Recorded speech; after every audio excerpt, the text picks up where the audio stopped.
Hi, and welcome back to Plastic Models.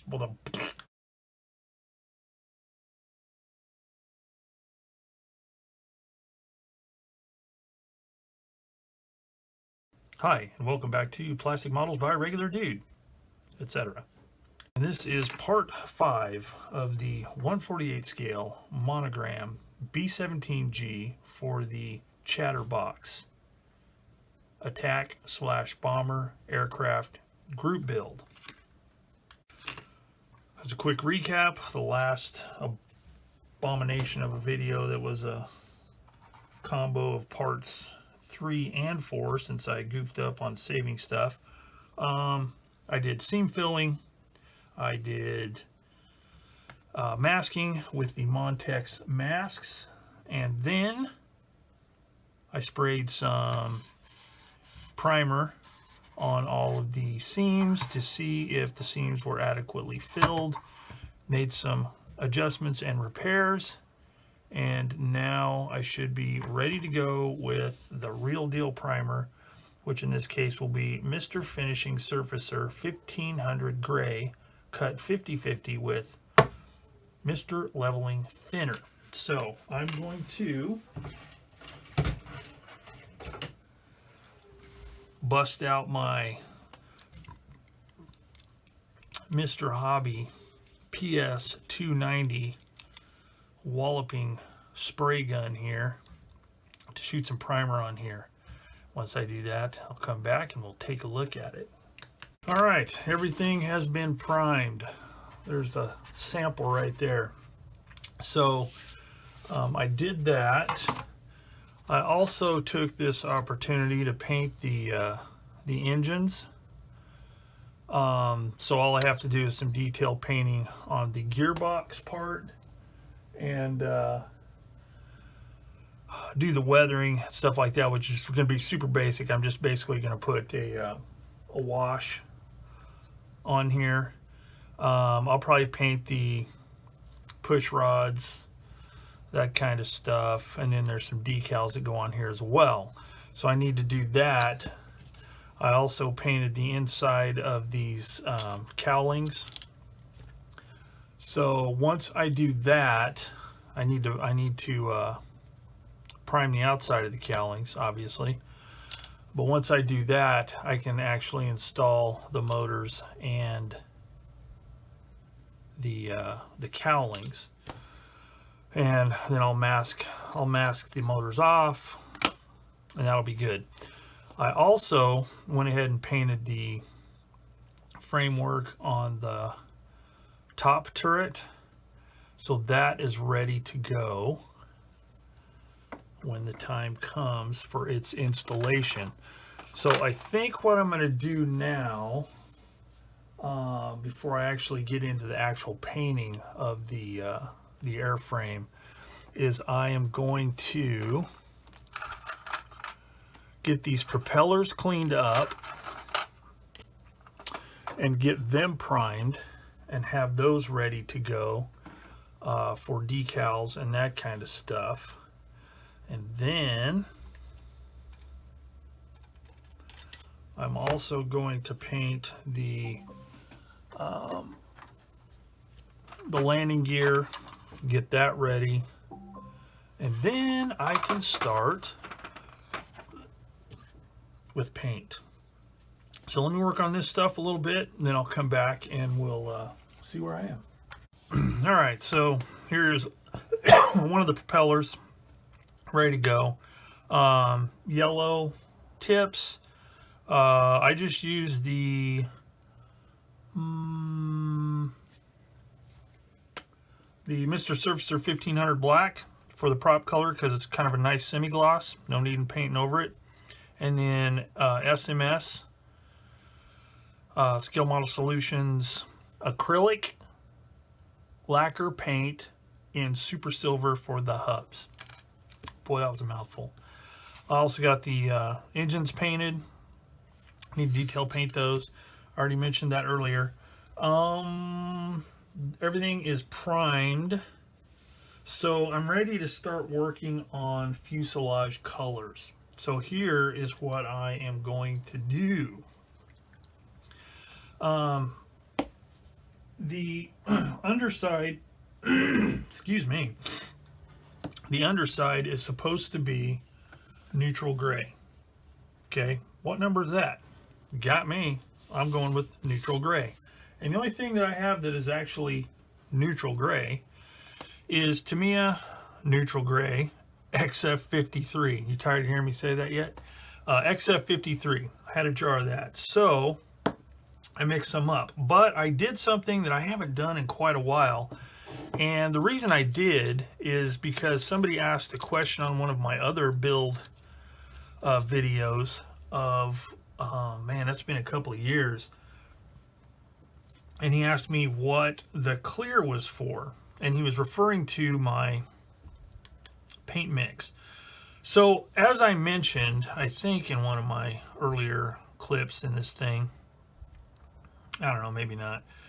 But the Tamiya paints, I really like Tamiya paints. However, the one thing, and this is going to sound crazy coming from a military modeler, I don't like the fact that it is so ultra flat. These are some really flat paints. And whenever I go to do weathering, like say with washes or anything like that, general weathering is okay. It's just the washes that are a problem, because whenever I try and do, say, a pin wash, or even what's commonly, or what's sometimes referred to as a sludge wash, the paint, when going along an edge, for instance, or in a panel line or something like that, the water does, or the wash does not stay in the panel line. It dissipates into the surrounding ultra flat surface. So because it's so flat, it's just kind of like getting sucked away from the detail I am trying to outline with panel line wash or pin wash. So what I did in the past, and again, I forgot I've done this because I've started using semi-gloss paints, but I kind of create my own semi-gloss paint using Tamiya XF53 and X22 clear, gloss clear. Now, what the clear does is it tones down that flatness and kind of makes a semi-gloss, or at least an eggshell type sheen to it, so it works a little bit better with washes and stuff like that. Yet it's not ultra smooth like spraying a gloss over top. That's why I don't just spray it with the flat and then spray it with a gloss. It saves a step and allows me to do what I need to do before I put a final flat or semi-gloss clear over the whole project. So one thing, I'm not much one anymore for ratios and stuff like that. However, when I do this method, I do like to stick as close as possible to the ratios if I have to mix up more than what I mix up initially. So for instance, XF53, using one of these groovy droppers here, I used 2 milliliters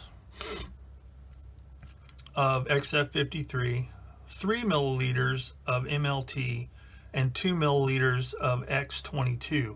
Now I could probably add some more MLT, and I might after I spray this. This is just my initial mix. But once I determine the mix I'm going to use, it makes it a lot easier to make more if I have to, because I want to maintain the sheen throughout the project. So that's that. All right. I don't know if anybody even really cares about all that, but it is pertinent, I believe. And it is something that works pretty good. So if you ever want to try it, if you have some Tamiya paints that just seem a little bit too flat for you. All right. So anyway, with that said, I'm ready to start spraying some of this stuff. All right. So there is the horizontal stabilizers. Now, what I need to do still, and hopefully you can see, there's a little bit of a sheen there, as opposed to being dead flat like Tamiya XF paints really do. So that's just the base layer, because what I need to do now is I want to lighten this one up a little bit. The control surfaces, because they are actually fabric. So I need to lighten those up. Don't want to lighten these up, nor do I want to lighten up those little panels. So I'm going to have to do a little bit of masking there. But that's the color in comparison to the primer. So anyway, I'm going to continue on.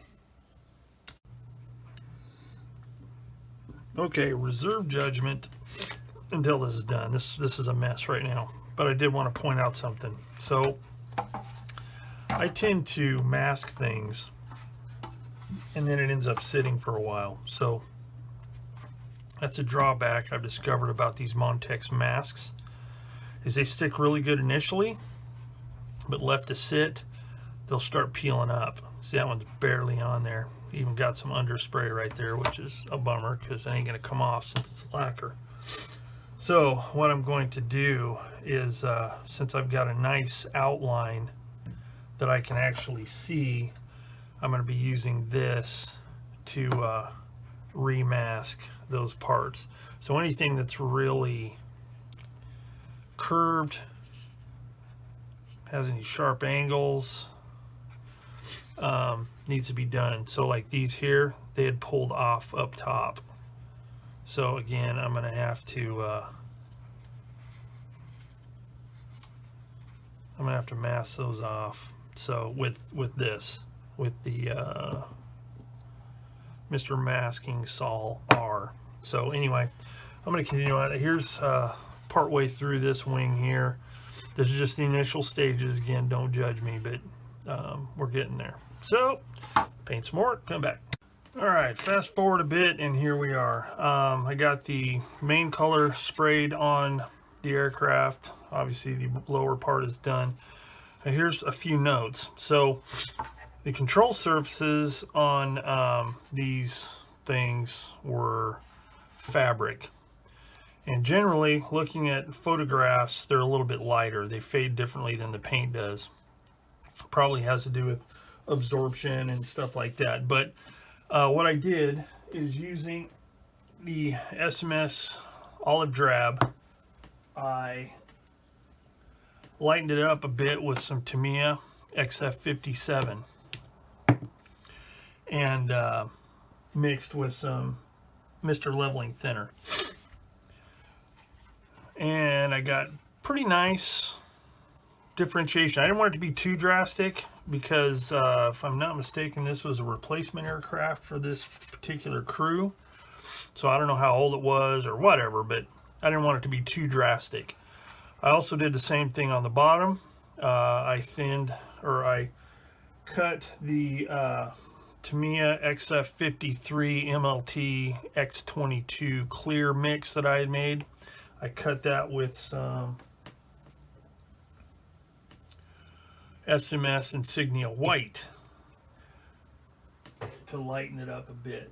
And as you can see, that worked out as well. Now this part here, as you can see, it's dark because those trim tabs were metal. So I kept those in the original color. So there was a bit of masking involved, but it was very simple and it turned out pretty good. So there's that. Then there is the paint overall. Now as you can see, I went with kind of a splotchy look to it as far as the color, and because of that, I've got some sheen differentiation going on here. There's some parts that are a little bit more semi-gloss, some that's a little more flat, just from the way I sprayed it. So in order to rectify that and to make it look a little more uniform for subsequent clears and stuff like that, I used MLT, Mr. Leveling Thinner, straight, and sprayed it on the surface of the paint, and it homogenized that the differentiation and sheen. I've only done it on the elevators so far, so And I've only done the olive drab side because I'm going to let that dry. Then I can do the other side and not have to worry about anything sticking or smearing or anything. So, but it really helps. Now, I'm sure I'm just spraying that stuff wrong, or because of the way I'm spraying or whatever, gives it that flat and semi-gloss. But this is a way that you can kind of even things out. So, yeah, there you go.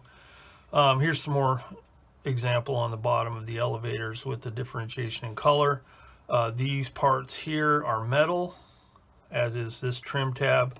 So again, I taped those off before I sprayed my lightened base color.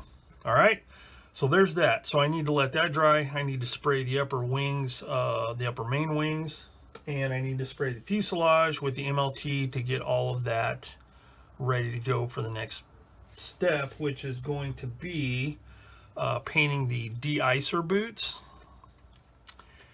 and the tail and the chin turret, and I'll talk more about that directly. All right, de-icer boots are done on the stabilizers and the wings, and what I used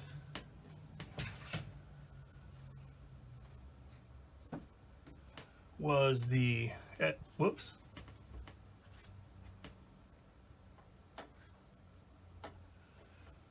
SMS Premium Black. Sprayed that as a base, then used MRP tire rubber, kind of misted that on there to give it an uneven rubberized look. So the nice thing about masking these de-icer boots on this Monogram kit, I don't know how it is on other kits, but they're really pronounced. So to do the curves, you can use your tape and just cut the curves. So as an example, stuck my tape on here, and then using a toothpick slash cocktail stick slash whatever you want to call it, or from wherever you are in the world, you just see how I'm pressing pretty hard and it's not popping off. That's how pronounced that de-icer boot edge is.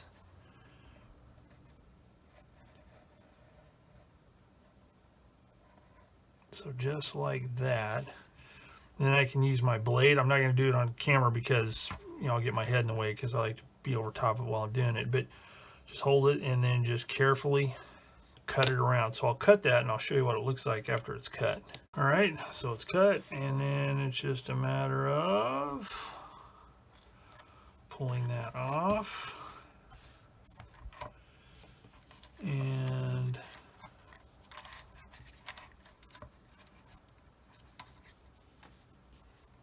it's hard to do it when I can't get right over, but yeah, good enough. So then all I need to do is just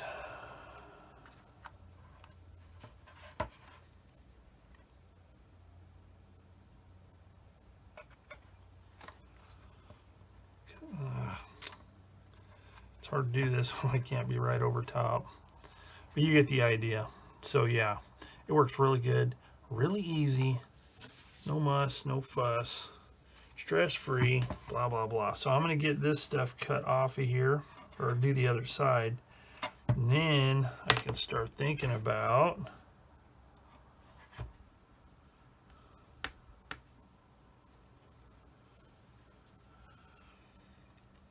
paint. You can see, yeah, this part right here, all of this needs to be silver / aluminum. So I've got this, I actually peeled it off wrong earlier, so what I did is I put it on there, cut it, peeled that part off, sprayed that. So now I'm going to reverse the process, put it on there, cut it, leave this part, and then tape this off to paint that silver.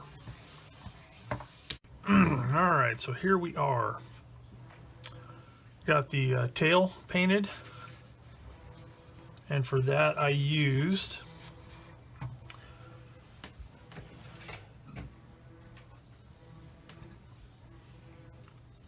SMS metallic silver for the rudder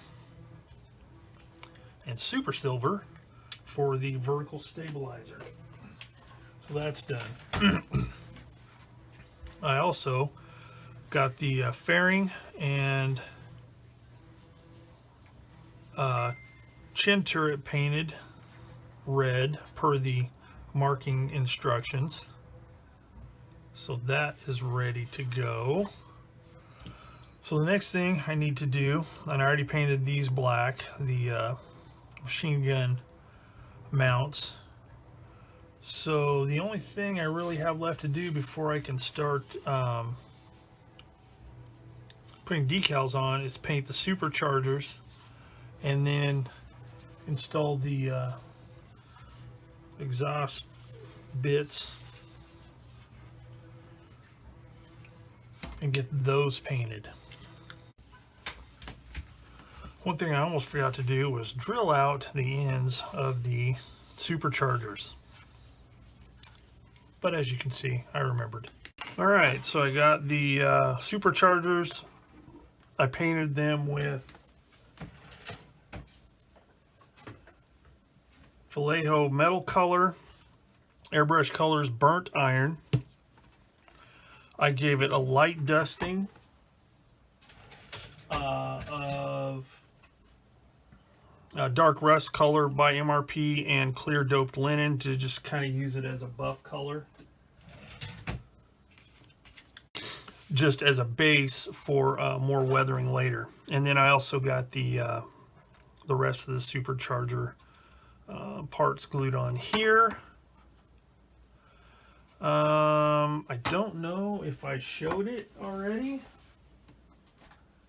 but I got the tail painted, and I also got the chin turret painted up in red for this specific aircraft that I'm building. So that takes care of all of the brush painting. So the next thing to do is decals.